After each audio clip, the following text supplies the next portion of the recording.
Pivo.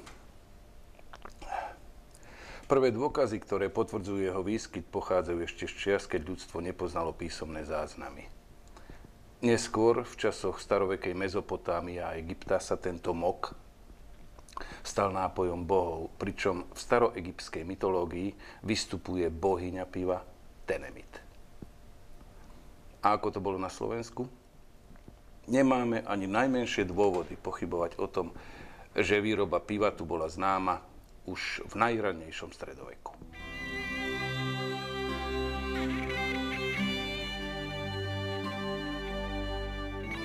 Na území Slovenska existovali už od dávnych čias všetky predpoklady pre priaznivý rozvoj pivovarníctva a registrujeme len veľmi málo oblastí, kde by sa niekedy v minulosti nevarilo pivo. Oprávnene teda možno konštatovať, že vedno s vínom bolo a je pivo, najkonzumovanejším slovenským nekoncentrovaným nápojom.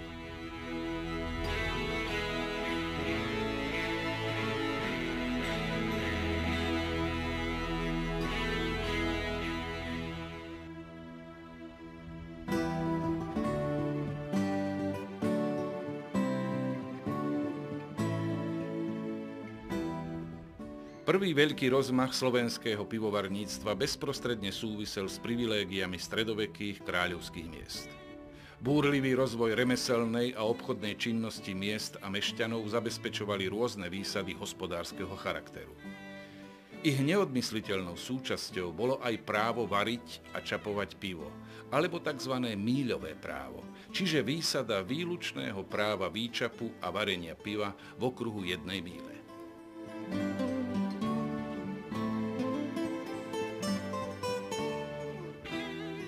Z dnešného pohľadu je zaujímavé i paradoxné zároveň, že dôležitú rolu v procese napredovania pivovarníctva na Slovensku zohrali cirkevné inštitúcie, najmä staré benediktínske kláštory. V tejto súvislosti treba uviesť, že pitie piva bolo počas celého stredoveku prirodzeným spoločenským javom. Jeho konzumácia nerobila nejaký problém svetským ani duchovným autoritám. Ako ilustračný príklad spomenieme skutočnosť, že vidieckí kňazi bežne prijímali od veriacich v rámci poplatkov za cirkevné úkony aj pivo. V druhej polovici 14. a začiatkom 15. storočia dosiahla výroba piva vo viacerých slovenských mestách i vidieckých lokalitách obdivuhodných rozmerov. Najvýznamnejšími strediskami pivovarníctva sa stali banské centrá Kremnica, Banská Štiavnica a Banská Bystrica, potom spišské mestá Kežmarok a Levoča, ďalej Prešov, Bardejov, Košice a na juhozápadnom Slovensku Trenčín, Trnava a Bratislava. Banské mestá sa vyznačovali aj najvyššou spotrebou pivného moku, čo vo svojich dôsledkoch viedlo k ďalšiemu prehlbovaniu miery špecializácie. Tamojší sládkovia teda vedeli už v tom období variť niekoľko druhov pív. Koncom 14. a počas celého 15. storočia disponovalo prakticky každé slovenské stredoveké mesto svojím vlastným mestským pivovarom. Zachované archívne pramene bohato dokumentujú rozmach varenia piva a rozmanité spôsoby, akými konšily miest dokázali s pivom hospodáriť a obchodovať.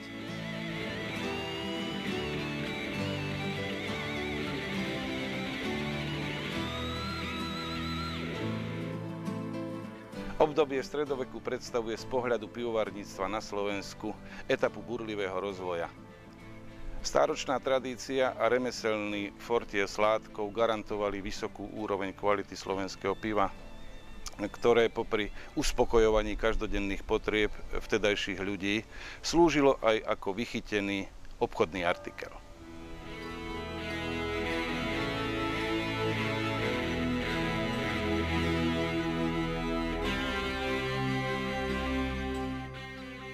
Je všeobecne známe, že zlatistý mok je výsledkom pôsobenia majstrovstva sládka na dary zeme, ktorými sú sladovnícky jačmeň a chmeľ. Výroba sladu má na Slovensku taktiež dlhú tradíciu a najstaršie cechy sládkov existovali už v 16. storočí. Prvá slovenská sladovňa Sessler vznikla v Trnave v polovici 19. storočia. Slovenský sladovnícky jačmeň sa vždy vyznačoval vysokou úrovňou kvality a preto pravidelne uspieval na prestížnych svetových súťažiach a výstavách. Na niektorých z nich, napríklad v Magdeburgu v rokoch 1884 a 1889, dokonca zvíťazil. V tom období sa s úspechom zapísal do širokého medzinárodného povedomia ako Slovakische Gerste. Pod týmto označením bol evidovaný i na svetových obilných burzách a tak vlastne propagoval pomenovanie územia a jeho obyvateľstvo v čase, keď sa o Slovensku a slovenskom národe hovorilo v Európe len veľmi zriedkavo. V prvých rokoch 20. storočia začali na Slovensko intenzívnejšie prúdiť zahraničné investície, ktoré revitalizovali výrobu sladu najmä v juhozápadných oblastiach. Profit nenechal na seba dlho čakať a slovenský slad bol exportovaný do Rakúska, Nemecka, Švajčiarska, Talianska a na Balkánsky poloostrov. V medzivojnovom období sa stretávame s viacerými negatívnymi tendenciami, ktoré tvrdo postihovali vývoz slovenského sladu. Pre celú vtedajšiu Československú republiku bolo totiž príznačné, že sa do cudziny exportoval pod československou alebo moravskou obchodnou značkou. Vedome sa tak prerušila kontinuita obchodných značiek Slovenský slad, Slovenský pivovarnícky jačmeň a Slovenský jačmeň na várku. Po februári 1948 nový komunistický režim znárodnil 11 sladovní s výrobnou kapacitou 27 000 tón sladu.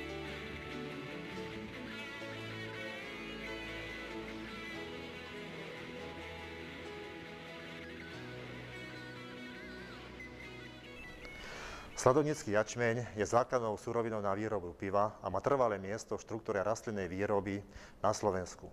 Predstavuje po ozimnej pšenici druhú najvýznamnejšiu obilninu u nás pestovanú. Najlepšie sa mu darí, ak je vysiatý po organicky hnojených predplodinách, napríklad po cukrovej repe. Na listine registrovaných odrôd máme dnes vďaka slovenským šľachtiteľom 25 kvalitných sladovníckych odrôd, z ktorých Kompakt, Jubilant, Sladko, Express a Atribút vykazujú najvyššie sladovnícke parametre a majú najväčšie rozšírenie pestovateľských plôch v poľnohospodárskej praxi, pokiaľ sa týka sladovníckeho jačmeňa. Slad je medziproduktom pri výrobe piva.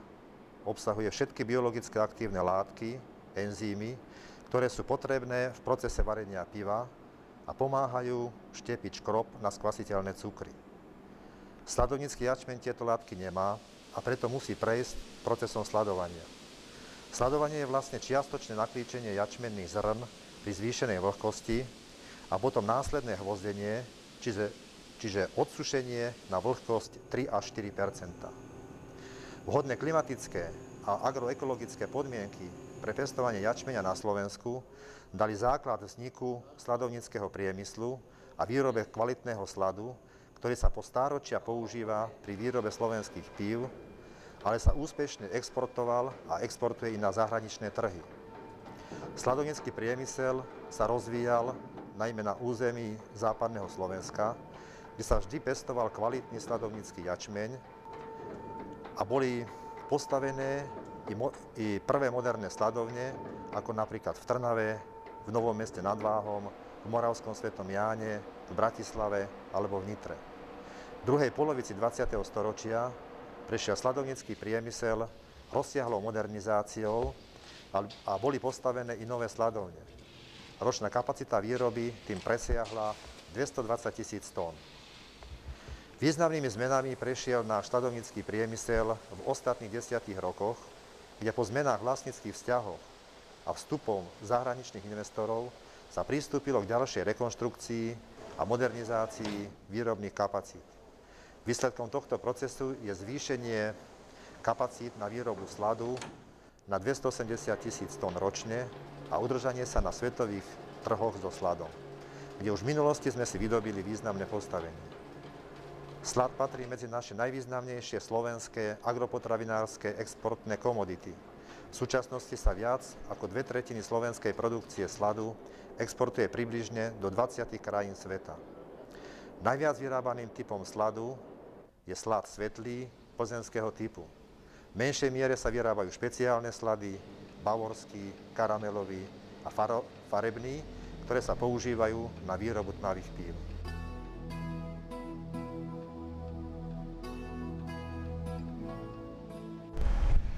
Neustále sa zvyšujúca spotreba piva vyústila postupom času do vzniku viacerých slovenských pivovarov. V rokoch 1473 až 1812 vznikli pivovary vo Vyhniach, v Bytči, v Ilave, v Bratislave, Hlohovci, v Levoči a v Poprade.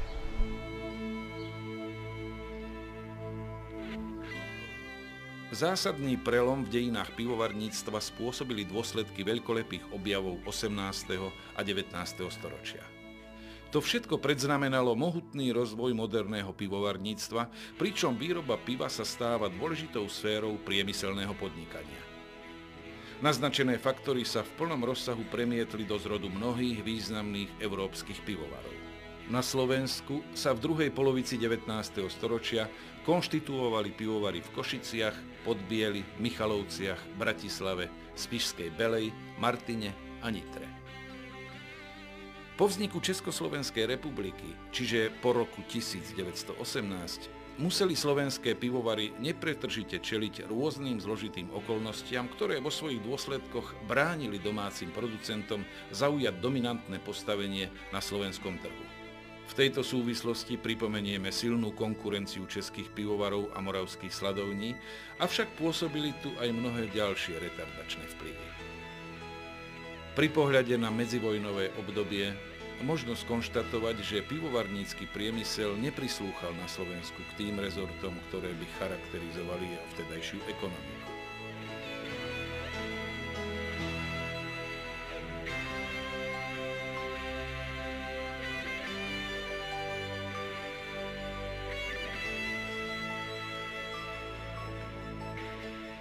Na strane druhej však platí, že pivo si dokázalo preraziť cestu k širokým konzumentským vrstvám.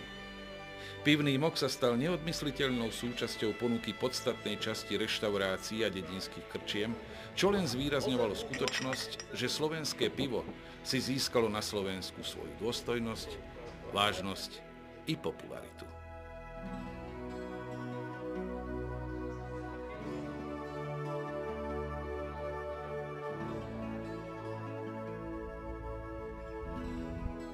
Ak hovoríme o pivovarníctve, tak potom nemožno obísť ani problematiku chmeliarstva. Jedinečné pramene o pestovaní chmeľu poskytujú urbáre zo 16. až 18. storočia. V tomto období sa táto plodina pestovala na mnohých miestach Slovenska. Zaujímavým fenoménom dejín slovenského chmeliarstva je medzinárodne úspešná pestovateľská činnosť Slovákov vo vojvodínskej Báčke na Dolnej Zemi. Práve ich zásluhou sa táto oblasť stala najúspešnejšou chmeliarskou lokalitou vo vtedajšom Uhorsku. A slovenský spolok báčianskych chmeliarov dokonca vydával aj vôbec prvý chmeliarsky časopis na svete. Od čias veľkej svetovej hospodárskej krízy sa dlho nedarilo revitalizovať slovenské chmeliarstvo. K oživeniu pestovateľskej tradície tak prišlo až v roku 1956, keď na štátnom majetku v Častkovciach vysadili 1 hektár chmeľníc. 11 rokov po vysadení prvých intenzívnych chmeľníc začala v roku 1967 so svojou činnosťou výskumná chmeliarska stanica v Ostrove pri Piešťanoch. V pokračujúcom období sa slovenský chmeľ uplatňoval najmä v českých pivovaroch, čo súviselo s rapídnym zvyšovaním vývozu tejto plodiny z Čiech a Moravy do západnej Európy, Japonska a Ameriky. O priamom exporte slovenskej produkcie sa dá hovoriť až od 90. rokov minulého storočia.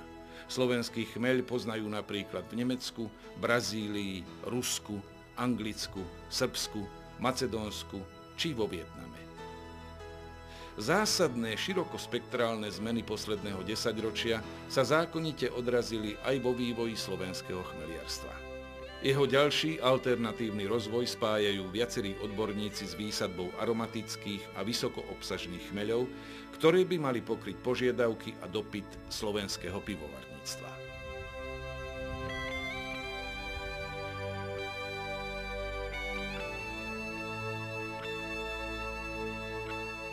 súčasnosti sa na Slovensku pestuje chmel o výmere 350 hektárov v 13 poľnohospodárskych podnikoch.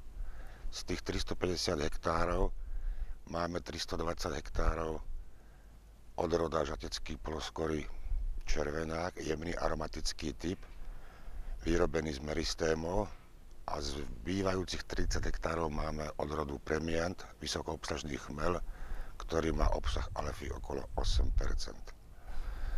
Táto výmera, ktorá je v súčasnosti, je stabilizovaná a chceme ju aj udržať. Nechceme ísť ďalej rozširovať, pretože táto produkcia z tejto výmery zabezpečuje potreby jak tuzemských pivovarov slovenských, tak aj export. Firma Bart, ktorá má nakontrahovaný chmel do roku 2008 1/3 zhruba 100 hektárov. Takže chceme to takto udržať a stabilizovať. Čo sa týka perspektívy, myslím, že tá perspektíva pestovania chmelu na Slovensku je na tejto výmere. Takže dúfame, že sa nám to podarí. Čo sa týka kvality chmelu slovenského, tá je porovnateľná s kvalitou žateckého českého chmelu, takže v tomto není žiadne problémy.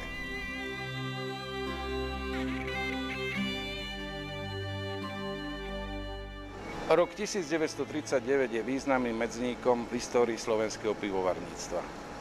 Po vzniku samostatnej Slovenskej republiky a v súvislosti so znížením exportu z Čiech sa zásadným spôsobom zvýšila výroba piva i sladu. Aj preto sa v roku 1940 pristúpilo k rozsiahlym rekonštrukčným prácam vo viacerých pivovaroch. Postupovalo sa podľa dôkladne pripravenej projektovej dokumentácie, ktorá predstavovala niekoľko časových etáp. Zo známych príčin sa síce zamýšľané zámery nenaplnili, ale k viditeľným výsledkom predsa len prišlo.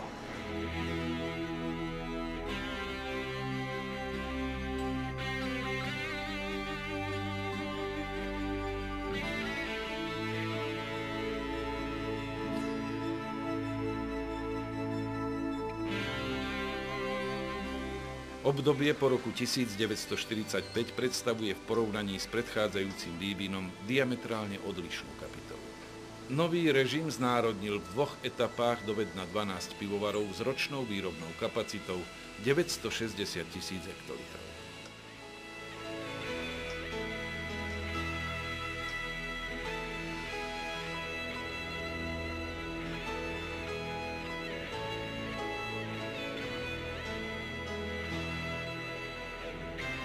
Neustále sa prehlbujúci proces zvyšovania spotreby piva vytvoril v 60. rokoch uplynulého storočia priaznivé predpoklady pre rýchly rast a ďalšie kvalitatívne napredovanie slovenského pivovarníctva.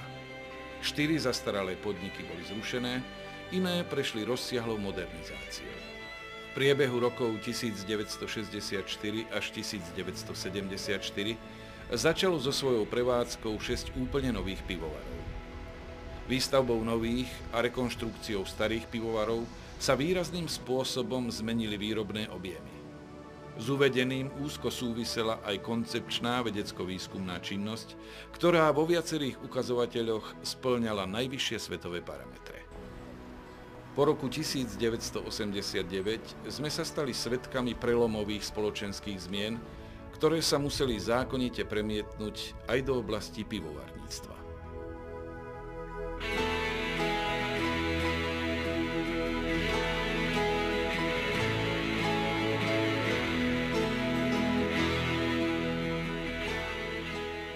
Pivo je najpopulárnejším nápojom na Slovensku. Má bohatú históriu a mnoho vyznávačov, ktorí z tohoto ušľachtilého nápoja urobili svojho významného spoločníka pri priateľských posedeniach. Je nie len výborným prostriedkom na uhasenie smedu, ale je jej výživné, pomáha k lepšiemu tráveniu a príjemne sa pije.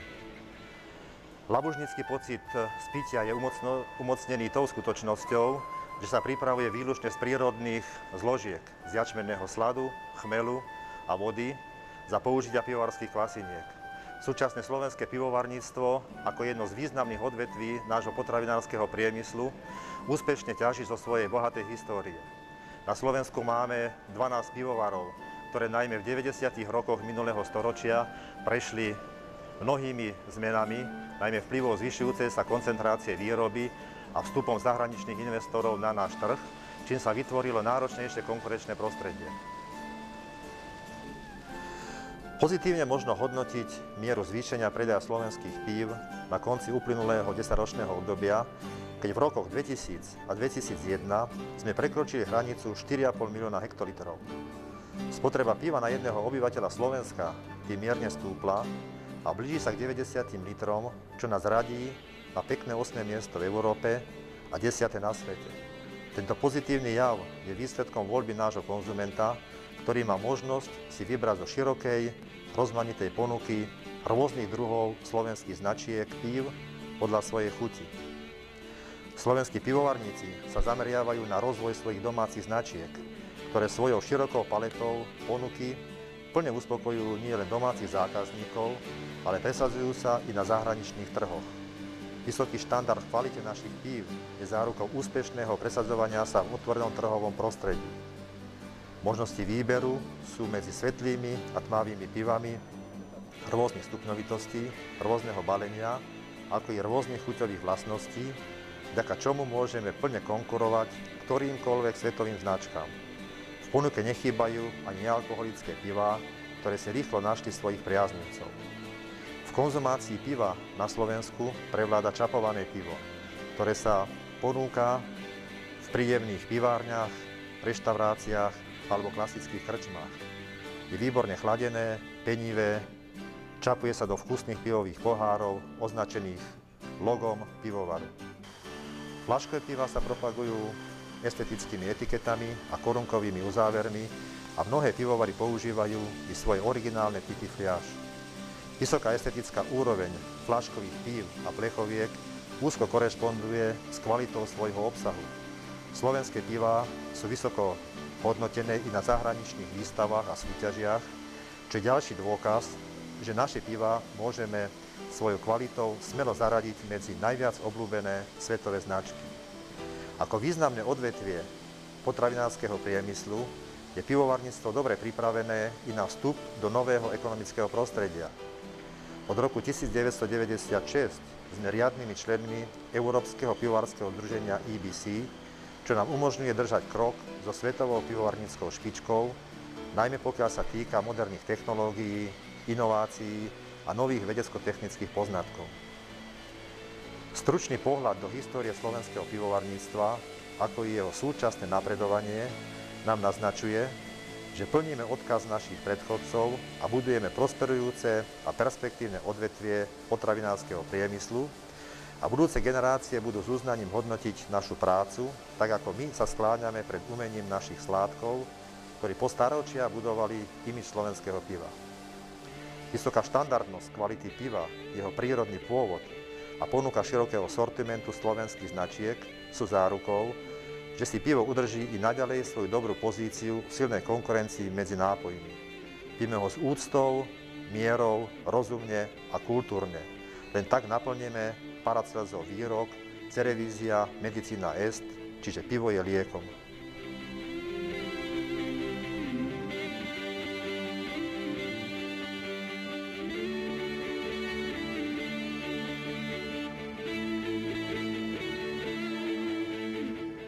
Slovenské pivovarníctvo má za sebou úctyhodných 10 storočí vlastnej bohatej tradície, ktorá predstavuje v mnohých ohľadoch jedinečný fenomén národných dejín. My všetci, čo pivo s obľubou konzumujeme, však pevne veríme, že tento nápoj má pred sebou ešte dlhú budúcnosť. Tak na Slovensku, ako i vo svete. Veď je to pri striedmej konzumácii nielen liek, ale aj skutočný pôžitok a rozkoš pre všetky zmysly. Pripíme si preto na naše zdravie a na ďalšiu slávnu budúcnosť slovenského piva.